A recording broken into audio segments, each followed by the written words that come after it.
Hey guys, George Mesa, Third Eye Edify podcast, here to bring you another episode about a bunch of topics that seem to overlap as they often do in my world here at this desk. And I'd like to start with a question, as I often do. What is art worth? What is a paper dollar worth? What is anything worth? It really matters the perspective of the user who's using the art, who is buying it with what kind of money. Is it just digital numbers on a screen? Are they passing up bars of gold? You get what I mean. But the main focus of this episode is going to be the overvaluation of certain kinds of art. And this falls into other categories, of course, that being music in particular, my own personal specialty, and things like video games, even things like athletics, sports in general, tend to be one of the more recognized, overpaid things that are out there. It's just the way it is. I mean, I'm not trying to make anything up here, but when people that are nurses, when people that are teachers of any kind also do something like bartending to make up for the money that they're not making, and then the bartender makes as much per year as somebody who's offering education to children, it's a little alarming. When somebody who plays sports or is in a popular rock band is making more than an entire country, now we're talking about some real problems here. When one single piece of art makes more than the entire GDP of a whole country can in 1 year, now I'm questioning things. Now I'm suspicious. Where is this money coming from? And is it really happening as discussed? I mean, we have to go with the narrative. We have to use things like Wikipedia, online internet sources, usually coming from mainstream sources. And as you'll see with some of the photos I have, they're not really a very high clarity and they don't do justice. They're hard to come by. When a painting sells for over $20 million or over $200 million, maybe there aren't a lot of high res images of it for a reason. I can understand that. But I can't quite understand the pricing of these things. Knowing that me as a musician, who I think works extremely hard to make sure the craft is appropriate and professional and excellent, as a teacher, as a performer, as a researcher, my pay hasn't necessarily gone up for the act of holding a bass and either teaching or playing, because bass guitar is my main thing. Um, but that's a conversation for another day. My point is, how does it happen? Yes, of course, skill and talent and pioneering spirit should be awarded in some fashion. But do you personally need $200 million or more?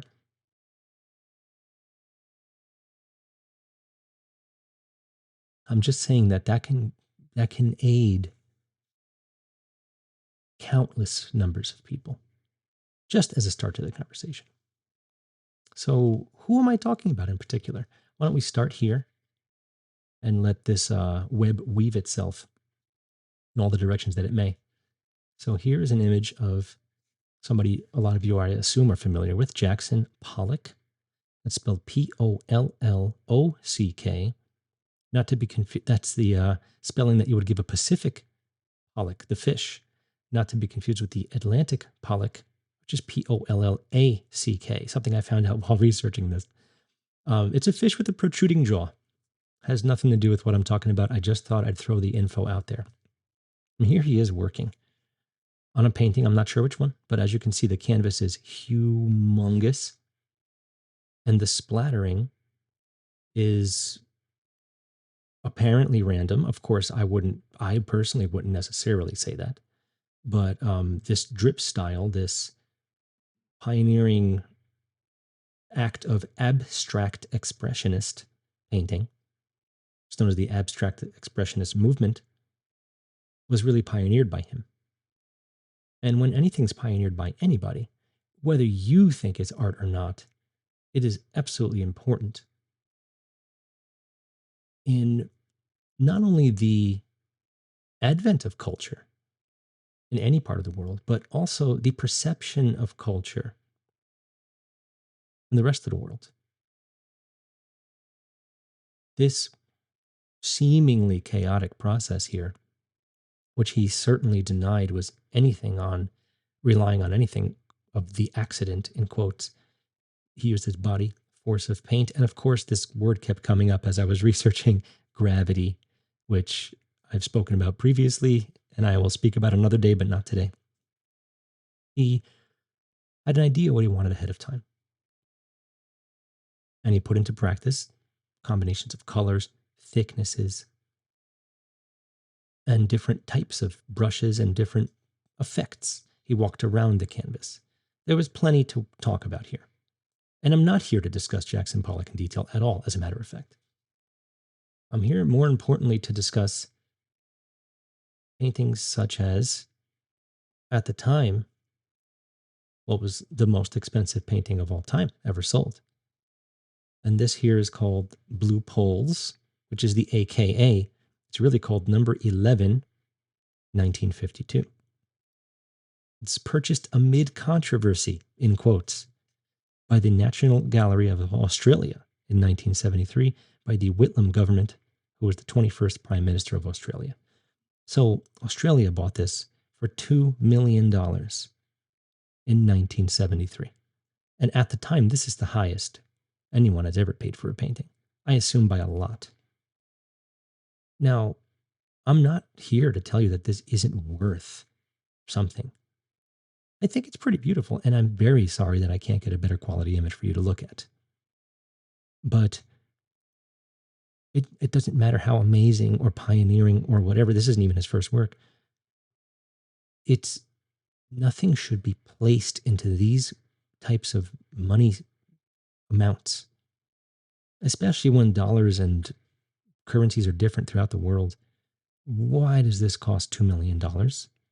What could we have done with those $2 million? I want to know. I'm curious what you think. Please leave a comment. And how different is it to fund this multi-million dollar painting? How different is it to fund a multi-million dollar tour for a band, or to fund a faltering company to push an agenda? And I'm talking to you, BlackRock and Vanguard. Their millions and billions go to fund Target and anyone else trying to push some kind of agenda at this point. And I'm sure a lot of you heard about this recently. This is being filmed in the middle of 2023. Pretty crazy. An interesting side note is that famously, Jackson Pollock was filmed and photographed by what's his name, Hans Nemeth, who was a German photographer, and they called each other phony. They got into a fight. This is a famous interaction with them. And as he was there documenting what Jackson Pollock was doing, Jackson Pollock essentially just gave up and walked away because, he essentially, it was cramping his style. Now, I can completely understand that. If someone was standing right next to this camera, it'd be a little different than me talking directly to the lens alone in this room right now. So, again, I'm not here to naysay any of this history. But is this what it's like when some of these, what do we call them? We call them not conspiracy theorists, the debunkers, right? When they're standing by and trying to do their best to get one of these, healers or magicians to, do their act in a certain, they give them different parameters, skeptics, we'll call them. And then they can't pull it off because they don't have their, they don't have all their tricks on the ready. They don't have their special table or their special cloth or whatever it is. Is that what happened here? Is there more to the story? I'm not digging deep for this in this episode. I'm actually moving on to other topics.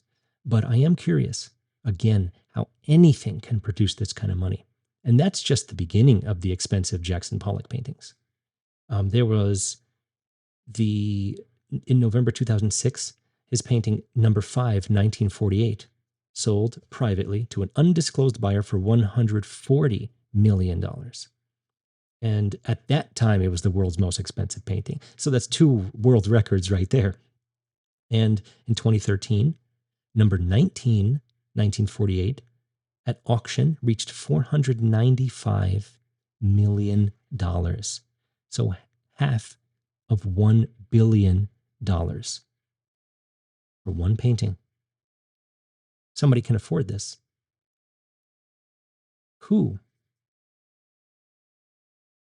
And I mentioned Target specifically because, and Bud Light, because they're the 2 big ones right now to talk about. They push their agendas. They immediately faltered. They're losing money like crazy. It's obvious to the market and to the public, but it's not important. They're receiving these millions and billions of dollars from who pays their bills. BlackRock, Vanguard. These are companies you should look into if you're not familiar. They're the ones paying these bills to push these agendas. They don't care if they do bad. It's not about profit. That may seem crazy in a corporate world, but that's my point with this. Is where is this money going? Here is $500 million for this painting. Here you go. Where did that come from? And now what is it being used for? How many wills can you fill with that kind of money? Is it even money? Again, or is it just numbers on a screen? It's not gold. It's not silver. And now what will transition into some other topics, most importantly here. This is number 17A, 1948. And I again apologize. It's very hard to find high-res quality images of this stuff. And perhaps I can find a book that has nice pictures and take a good picture of that. But this is, again, it's unique. It's intriguing. It certainly has depth. If you really meditate on it, it can take you places. I think it's cool. I like it a lot.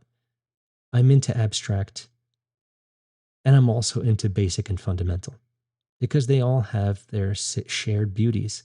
But I do find that abstract often does require that your mind and senses borrow from the most basic and fundamental ideas.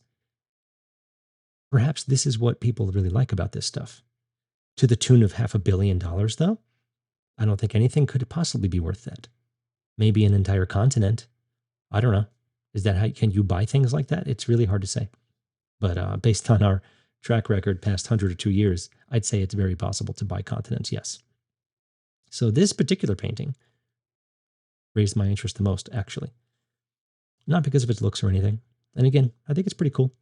Reminds me of Tangela from Pokemon. I don't know if being too much of a nerd there. But in 2016, February of 2016, Kenneth C. Griffin of Citadel, which is a multinational hedge fund of the highest order, he sold this painting, he already owned it, to David Geffen, who you all may know from Geffen Records, also owns DreamWorks, who makes movies like Monsters and Aliens. There's your agenda right there. Captain Underpants series as well, which I had the displeasure of watching, and I must say, it is, I don't care that it's immature. I laugh at slapstick. It's great. I've made plenty of slapstick stuff in my past as well, believe me. And Captain Underpants is pushing agendas. Einstein, gravity, all that stuff. If you don't know, I would check it out before showing a young child it and letting them get addicted to it or something like that. But it just shows who he's working for, in my opinion. And he also has his subsidiary called DGC, David Geffen Company. So I would definitely look into those companies if you're not familiar with them. You've probably heard music from Geffen way more than once. And maybe taking a quick look at their logo would give you an idea. This may click a few memories for you. Kind of looks like the Death Star with the trench and everything, but I'm not sure if that's the point. It is a ball implying a globe, perhaps. Certainly not a disc. And then here's DGC record logo, just to get the idea. So that was sold to David Geffen for $200 million. Why would I even mention who bought it? The point is that, again, I'm not saying this painting isn't great or worth something. I'm saying that it's not worth $200 million. And the only people that can afford something like that are people like David Geffen. Now, interestingly enough, the web thickens, the mesh tightens, and I'm not surprised. And I refuse to be surprised, by the way. And I hope that all of my fans and listeners feel the same way about that. But DGC is also Universal Music Group. Universal Music Group is in cahoots with they have a multi-year licensing agreement with Tencent, the mighty Tencent.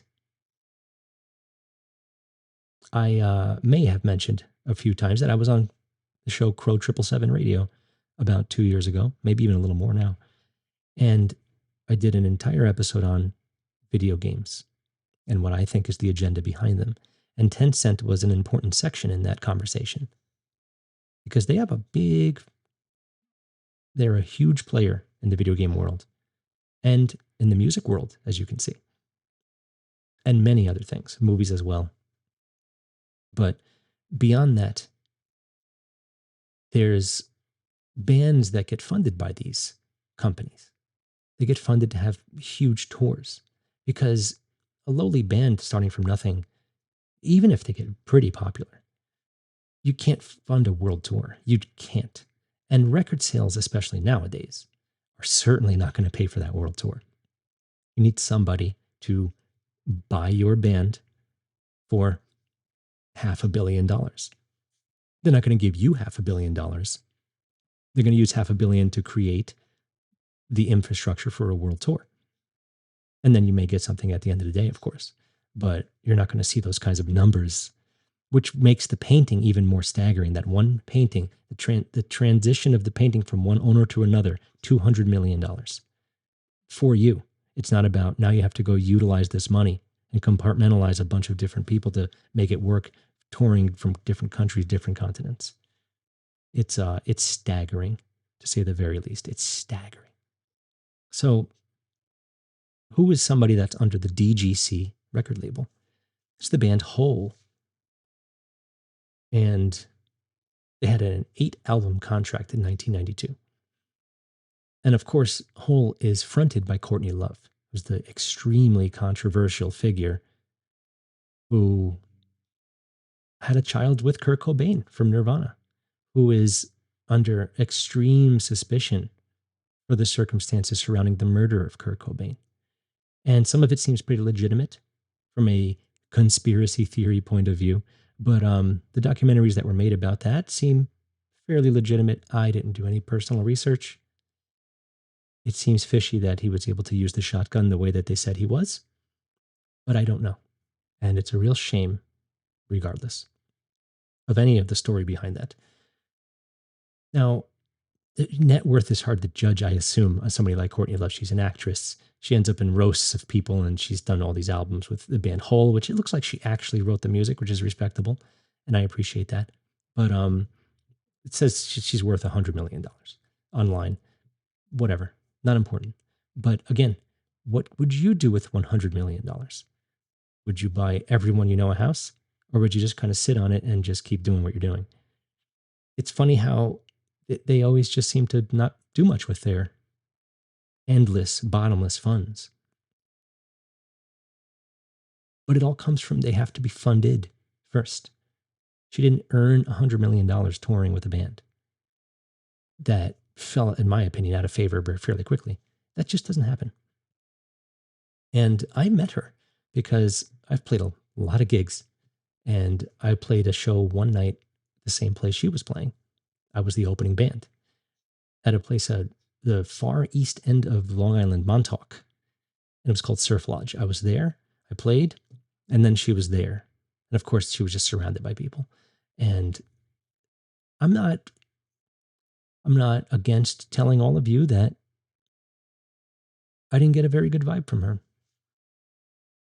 And I actually attempted to approach her, had a drink in my hand. As a matter of fact, the band I was playing with, it was pretty cool. We had a drink named after us at the bar. I thought that was cool.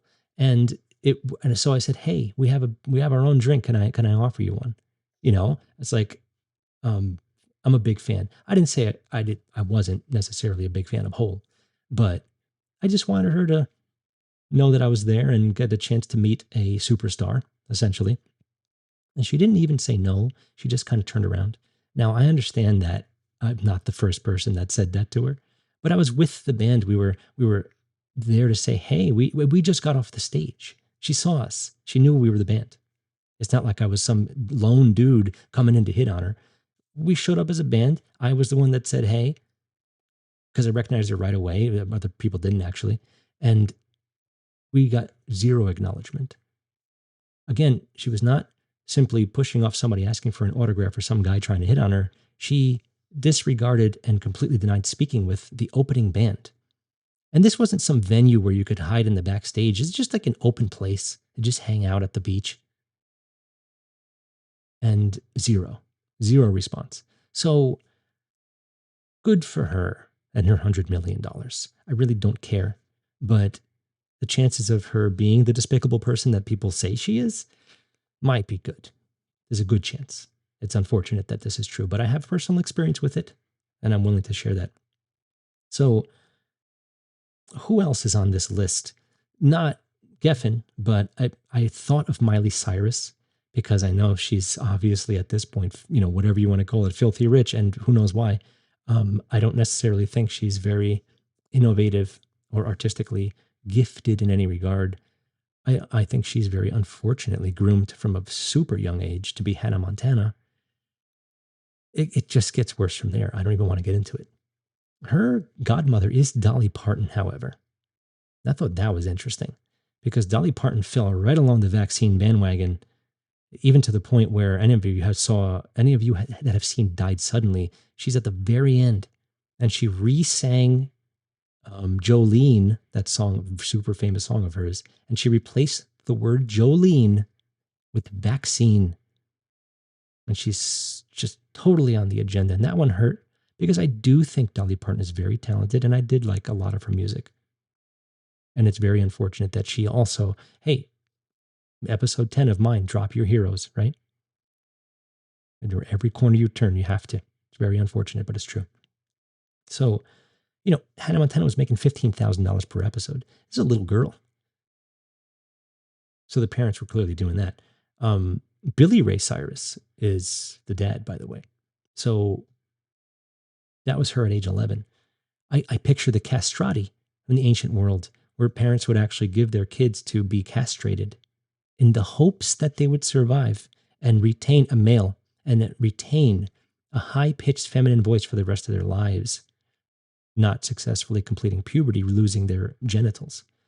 And the parents would do this out of poverty, or that the promise of becoming a superstar because they were the highest paid musicians of all time at the time, as a matter of fact, by a long shot, the ones that survived. There is a recording left of the final remaining castrati, if you're interested in looking at that. That's Castrati, castrati, as in castration, right?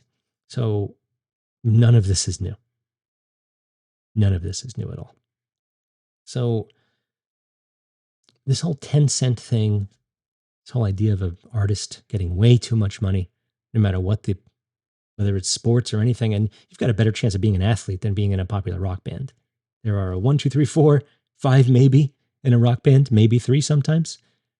You get 5 out of however many billion people to get a chance to actually make, millions and billions of dollars as a musician. You might as well try to be a professional athlete. You'll make a few $1,000,000.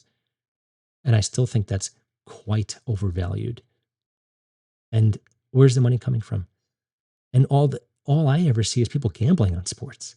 So sports is a detriment. 1984 knew it. Anyone that researches Rome knew it. It keeps the masses at bay. And the fact that anyone gets paid that much at all for anything, I don't even care what you're doing. I don't care what the job is. You are not worth $100 million. It's it's too much. And nobody's asking for universal basic income either. We're just want to be able to survive without being forced and tricked into debt everywhere you go. That's all we want. Leave a comment if you agree. I feel like I'm on the right track with that. So, who is this? And what is this game? Fortnite. Now, anyone that's been watching my show knows that I'm not going to call myself an ex gamer, but I'm an ex, addicted, crazy, over the top gamer. And Fortnite was certainly an addiction I completely missed out on, which is, to my own benefit, I assume. Not bashing the game at all. It looked like a lot of fun. And you got to play with 100 people at once. I mean, it's pretty unreal. So let's look at one or two things before we even discuss who it is. Maybe some of you do know who it is, but we'll get to that in a second. There's clearly a globe, but it's actually the map, I assume, of Fortnite, which I really think was a flat Earth map. And we can talk more about that another day. But here's an astronaut. Astronomical. We get Saturn, of course, as the O of astro. Why not? And Fortnite. Good old Fortnite. So who has a 40% stock in the company that makes Fortnite? Epic Games. It's Tencent. They're rearing their ugly head. And I'm going to get even further into it in just a moment. Keep that in mind. Now, this is Travis Scott. He's a rapper, where a lot of them lately just seemingly come out of nowhere, and suddenly they're playing shows to millions of fans and actually taking home that much money as well, as far as we're led to believe. Here is his album cover for Astro World. Astronomical, Astro World. Doesn't even really say it, but there's seemingly a globe behind the child on the left that says world. Maybe it says Astro World. I don't know. And here is Travis Scott with no eyeballs, seemingly possessed, Medusa-like quality to him, as a matter of fact. Some Undine or some kind of not a positive thing. And there's a family, or more than one family, walking straight into his mouth. He's just devouring souls. And of course, there's a rocket ship. Why wouldn't there be, right? So this man is worth $60 million. And his girlfriend, who I don't know if there still are, Kylie Jenner, who you may have heard of, I'm sure she has something to do with the Pride movement, $900 million net worth. I'm putting these numbers out there to let you know that when government organizations or corporations say there's no money left, they are completely lying. This is where the money is. If it's not in a war, it's here. Now, Travis Scott put on a little show, as it were, on Fortnite. Fortnite had live concerts because 100 people play at a time, and there's a lot of games going on at once. That's a lot of people. This is a free game, but it makes more money than almost any video game I can ever imagine. Now, does it have to do with Tencent backing them as they were making the game? I think it does. Would you ever release a video game for free and put 5 years into making it? I don't think so. If that's what Fortnite did, though. Average user spends $100 a year. That's the low end. 350 million plus users. You could easily spend $5,000 a year if you felt like it. If you really wanted to buy all the things that they offer you different skins, different weapon skins, and you can look different. The gameplay doesn't change, as a matter of fact. I talked about it a lot on that Crow episode. So why Astro World is most interesting to me is that Travis Scott, and now I'm not tooting my own horn here, but before this happened, I mentioned Travis Scott because this astronomical Fortnite performance that was witnessed by 45.8 million people showed him, he's an astronaut. He gets huge. He's in outer space. And I'm like, all right, here's the agenda here. Fortnite is social media now. And watch out for Travis Scott. And I said that on Crow's show. So suddenly, fast forward to November 6, 2021, I was on Crow's show in 2020. He performed at Astro World in Houston, an event, and he won a Grammy for the album, by the way. Gives you some insight into the Grammys. Houston, we have a problem. People were being crushed. They died at this concert. And so they suddenly had to bring in paramedics or whoever else was there. And the word on the street is that they didn't know what the hell they were doing. They had some real amateurs there. A lot of witnesses were saying that they weren't doing the proper medical procedures to these people to try to resuscitate them. Maybe it was on purpose. So Travis Scott's up there performing at this time. People are dead or dying. Multiple people. They're being pulled out of the crowd and walked out and carried off and carted off. As this is happening, there's a video of this that you're still somehow on the internet still. Travis starts chanting in a very strange way as he stands taller than ever on the stage. Dead, dead. I'm not making it up. It's very easy to find information. Some of you might know what I'm talking about, actually. This is a ritual sacrifice. A term I've never used on this show yet because I try to not use it unless I'm sure. This time I'm sure. Don't ingest Travis Scott's entertainment, and don't let any of your kids do it either. It's garbage anyway, but it's best that you stay away from the agenda as much as you possibly can. Staying away from Tencent, staying away from BlackRock things. This can help. It's horrible. And I don't like talking about it, but it's important that we discuss this. Because this is where the value of this art comes from. The people are paying for this to occur. And they're selling records and they're taking your money at the same time, which is just part of the laughing all the way to the bank. Not that I've ever seen anyone do it. But so he's on Epic Records, by the way. And this is what led me to Epic Games. This is how I connected all of these things mentally. Epic Games is also responsible for the Unreal Engine, which is in a lot of games. They've hit the big time. They're it. I mean, they really are it. It's out of control, is what it is. And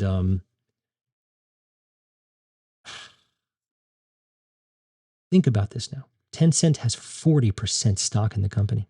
A Chinese company, Tencent. I'm not here to discuss Tencent in full. I planned on this being a short. Doesn't seem like it's going to be. But take a look at this. Tencent's headquarters, the Binhai Mansion, is a twin tower.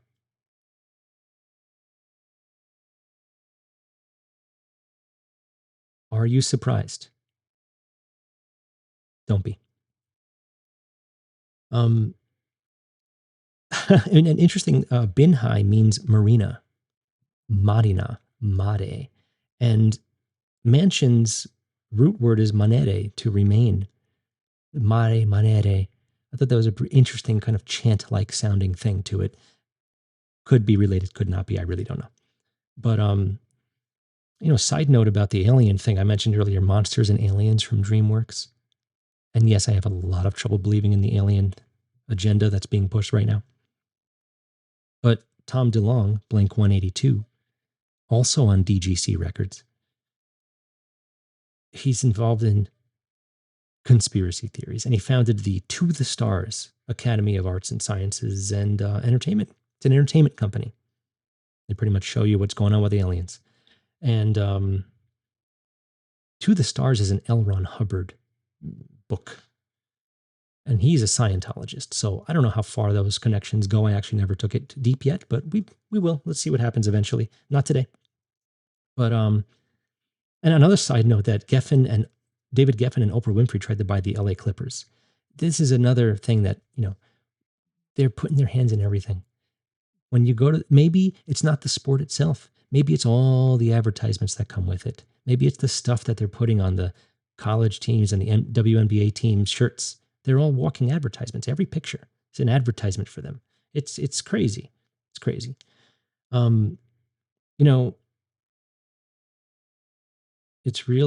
It's It's really hard to say more without overlapping. But I will show you one last thing about Tencent, because look, when they put their 40% valuation of Epic, and they bought that a long time ago, 2012, that was 825 billion. That was 40%. They also own 9% of Spotify. They have 2% of Tesla, which is a very important thing I brought up on that Crow episode. If Tencent is involved with Tesla and they work with video games, and we're worried about that Ready Player One thing coming, I'm more worried about the brain chip being the device. Then it's not going to be a console. It's not going to be an input device. This is the way input the chip. Now you are the input device for anything they want, by the way. And I had a very good episode about that. The chip off the old skull. It was a short one, shorter than this, and I highly suggest checking that out. I discovered a really good article from somebody who seems to at least know how to put a good article together. This guy called Packy McCormick from Not Boring. And I give credit where credit is due. He put together this little thing here, and I certainly did not. And he was discussing the metaverse, and very unfortunately discussing it in a positive note. I certainly don't think so, and I know a lot of you know that already. Hopefully you all feel the same way. But take a look at this. Tencent's metaverse, right? All these things are coming together. Tencent owns stock in all of these things. At least 4 of these things are something that every single one of you knows. At least 4. And they're big. Snapchat and Reddit are sitting here. Spotify? Are you kidding? Fortnite? That's billions of people already done. Bitcoin. Animal Crossing. Anyone curious about why that's there? You may recall that the second Animal Crossing, and I happen to know, you could talk to your friends while playing and you could visit each other's towns online. This is kind of a metaverse concept where you have your metaverse, they have theirs, and you can visit each other's. So there is an overlap there, actually. Maybe it wasn't a harmless kids game. I thought the first one was great on GameCube. I loved it. I played it to death because it was so addicting. But that's because every day was different. And it went with the clock, which was very unique. Not the first time a game went with the day clock, but pretty much the first one to use it the way it did. Not important to be a nerd right now. I'm just making sure I don't have anything else to say, because the bottom line is this. Like I said earlier, I personally haven't really received a raise. I've raised my own personal teaching rates, but you often have to teach at institutions that do that to get a lot of students. It's very hard to get them on your own. And you go with whatever they're charging. It's not up to you. And it depends where you live. I just moved out of New York, and my rates were finally rising to a place I was comfortable with. And now I'm not sure if I can charge the same rates. I don't know. I'm going to, of course. But I have a feeling it's going to turn a few people off since I'm charging New York rates. But it's what I'm worth, because I'm damn good at it. And I'm still a music teacher, by the way. You can contact me anytime for that. It's what I do. This is also what I do, of course. But this is not all I do. And if this show, gave me any kind of substantial income at this point, I would tell you. I would tell you what I was doing with it to help improve the show, as a matter of fact. And you can support me by becoming a Rockfin Premium member. All my exclusives are there. And you can also join me at Patreon. I have a $10 and a $15 a month membership plan there. And of course, I'm on YouTube, but I lose views. Yeah, I lose subscribers. I'm sure that happens to everyone, but I lose views. The comments don't make it half the time. What is that? Is that shadow banning? I guess it is. So it's unfortunate, but I did get my first little kind of badge of honor. I made my previous episode on YouTube was Devil's Triangle, based on the Bermuda Triangle. And they gave me one of those little Wikipedia Britannica, the Bermuda Triangle is. So that's a badge of honor. I'm taking it. I'm very pleased with that, as a matter of fact. And it's been great talking about this stuff with you guys. Thank you for listening. I hope that you got something out of it. I found some interesting connections that I did not expect. And it got my head thinking about Tencent again, because they're really at the forefront of a lot of things. Look, if anything, out of all this, look into Tencent. Look at what they are connected with. It is unbelievable. They don't make anything. They just have stake in all of these different music, movie, video games, and other media. It's genius. So the Twin Towers live in China. And a lot of what you see is coming from them. So if you've done your best to avoid China by not using TikTok or something else, 10 cents got you covered. Trust me. I leave you with that. Thank you so much, guys. It's been a pleasure. I'll be back real soon.